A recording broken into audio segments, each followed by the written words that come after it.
வடக்கு காசாவின் ஜபலியாவிலும் ஜைத்தூன் பிரதேசத்திலும் சுருண்டு விழும் சிப்பாய்களும் அதிகாரிகளும் நெட்டன்யாகுவுக்கான பதில்களை வழங்கியிருக்கக்கூடிய ஹமாஸ் தரப்பினரும் இறுதி முடிவை வெளியிட்ட இஸ்ரேலி ஆக்கிரமிப்பு போர் அமைச்சரவையும் இறுதி முடிவை உத்தியோகபூர்வமாக வெளியிடப் போகும் நெட்டன்யாகுவும் கான் யூனிஸை போன்று வடக்கு காசாவின் பெய்ட்-ஹனூன் பிரதேசத்திலே அதிரடியாக ஒரே நேரத்தில் களமிறங்கிய 8 பலஸ்தீனிய போராளிகளும் இஸ்ரேலி ஆக்கிரமிப்பின் கிடியோன் சாரியோட்ஸ் 2.0 தாக்குதல்களும் வடக்கு காசா சிட்டியில் தோண்டப்படும் கல்லறைகளும் அமெரிக்காவின் ஜங்கசர் கொரிடோர் பாதைக்கு மிகப்பெரிய சவாலாக மாறியிருக்கக்கூடிய ஈரானின் அதிரடியான தரமான முடிவுகள் லெபனான் மீதான இஸ்ரேலி ஆக்கிரமிப்பின் தாக்குதல்களும் ஹிஸ்புல்லா இராணுவத்தினுடைய ஆயுத கிடங்குகள் மற்றும் சுரங்கப்பாதைகள் தொடர்பான தகவல்களை இஸ்ரேலி ஆக்கிரமிப்புக்கு வழங்கும் லெபனானிய அரசாங்கமும் ஐநாவின் அமைதிப் படைகளும்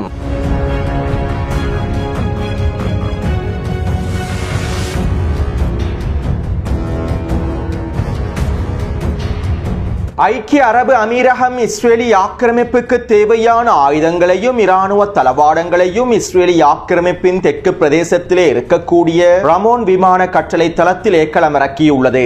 நேற்று மாலை ஐக்கிய அரபு அமீரகத்தின் IL-76 என்கின்ற இராணுவ சரக்கு விமானத்தின் மூலமாகவே இந்த ஆயுதங்களும் இராணுவ தளவாடங்களும் இஸ்ரேலி ஆக்கிரமிப்பிலே களமிறக்கப்பட்டுள்ளன. அபுதாபியின் அல் ரீஃப் விமான கட்டளை தளத்திலிருந்து புறப்பட்ட இராணுவ சரக்கு விமானம் இஸ்ரேலி ஆக்கிரமிப்பின் தெற்கு பிரதேசத்திலே இருக்கக்கூடிய ரமோன் விமான கட்டளை தளத்திலே ஆயுதங்களை களமிறக்கி இருப்பதற்கான ஆதாரங்களும் வெளிப்படுத்தப்பட்டுள்ளன. 2020 ஆண்டு இஸ்ரேலிய ஆக்கிரமிப்புக்கும் ஐக்கிய அரபு அமீரகத்திற்கும் இடையில் பாதுகாப்பு ஒப்பந்தங்கள் மேற்கொள்ளப்பட்டன. இந்த பாதுகாப்பு ஒப்பந்தத்திற்கு அமைவாக இஸ்ரேலிய ஆக்கிரமிப்பின் ஆயுத உற்பத்தி நிறுவனங்களும் ஐக்கிய அரபு அமீரகத்திலே இருக்கக்கூடிய ஆயுத உற்பத்தி நிறுவனங்களும் ஒன்றிணைந்து பல்வேறுபட்ட வேலை திட்டங்களையும் முன்னெடுத்துள்ளன. இதற்கமைவாகவே ஐக்கிய அரபு அமீரகம் தற்போது இஸ்ரேலிய ஆக்கிரமிப்புக்கான ஆயுதங்களையும் இராணுவ தளவாடங்களையும் வழங்கியிருப்பதாகவும் தெரிவிக்கப்படுகின்றது. அடுத்து நேற்று மாலை லெபனானினுடைய டயர் பிரதேசத்திலே லெபனானினுடைய அரசை இராணுவமும் ஐநாவின் அமைதி படைகளும் ஒன்றிணைந்து 50 மீட்டர் நீளமான ஹிஸ்புல்லாவினுடைய சுரங்கப்பாதை ஒன்றை கண்டுபிடித்துள்ளார்கள். மேலும் குறித்த சுரங்கப்பாதையில் ஆயுதங்கள் இருப்பதனையும் உறுதி செய்துள்ளார்கள். அத்தோடு நேற்றிரவே இஸ்ரேலிய ஆக்கிரமிப்பு இராணுவம் குறித்த சுரங்கப்பாதையை இலக்கு வைத்து வான்வழி தாக்குதல்களை மேற்கொண்டிருந்தது. மேலும் தெற்கு லெபனானினுடைய 6 புள்ளிகளை இலக்கு வைத்தும் இஸ்ரேலிய ஆக்கிரமிப்பு வான்வழி தாக்குதல்களை மேற்கொண்டிருந்தது.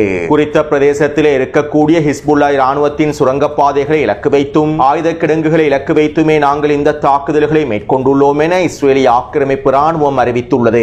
அதாவது ஹிஸ்புல்லா இராணுவத்தினுடைய சுரங்கப்பாதைகள் தொடர்பான தகவல்களையும் ஆயுத கிடங்குகள் தொடர்பான தகவல்களையும் லெபனானினுடைய அரசை இராணுவமும் ஐநாவினுடைய அமைதி படைகளும் இஸ்ரேலிய ஆக்கிரமிப்பு